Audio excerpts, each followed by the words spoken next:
Few places in the world are seeing the explosion of God's power like the underground church in China is experiencing.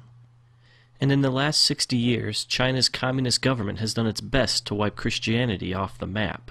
What you are about to see is some of the rarest footage on the planet.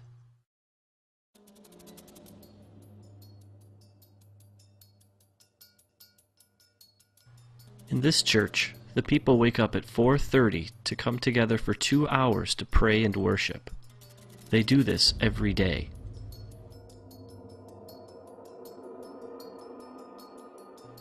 This church meets in the only place they are safe, a cave.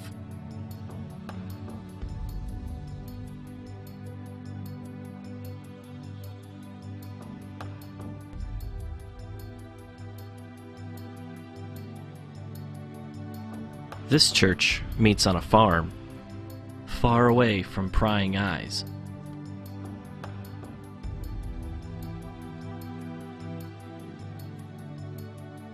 Here's an example of an underground church outreach.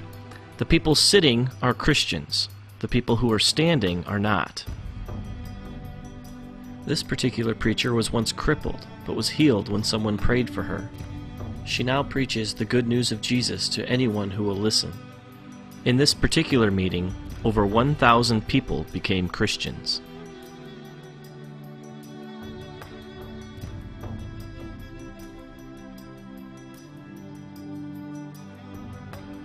Here Christians cast out demons from an 18-year-old girl. She's now a preacher. In Shanghai alone, there are over 3,000 house churches, just like this one. One thing Dennis pointed out to me was that most of the underground churches in China are actually led by young people.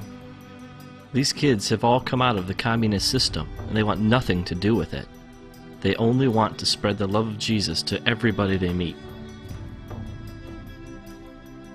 This is a music school. Well, that's the cover anyway. It's really a training school for students who want to be pastors. The government thinks they're simply learning to play instruments.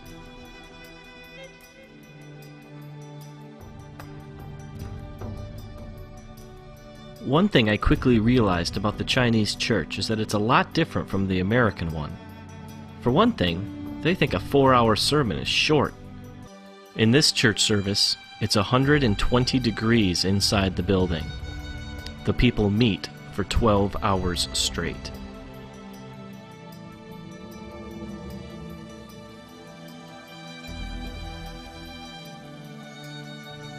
Dennis told me one story about a time he went to a very remote village in China to preach. He was led into a large room where the people were packed so closely together that he had his back to the wall and could reach out and touch the row in front of him. Everyone stood. There was no room to sit. He asked how long he should preach for, and they told him from 8:30 to 7 at night. Then they asked him if it wasn't too much trouble, could you come back tomorrow and preach from 8:30 to 7 again? And then, very sheepishly, they asked again, if you'd be so kind, could you come back the day after that and preach from 8:30 to 7? He asked how often he should take breaks, and they told him not to stop. The people will wait. Then he asked them what he should preach on. Everything, they replied, from Genesis to Revelation. And then it dawned on him, these people had no Bibles. After the death of Mao Zedong, the Chinese people, cheated by a false god, began to search for the true God.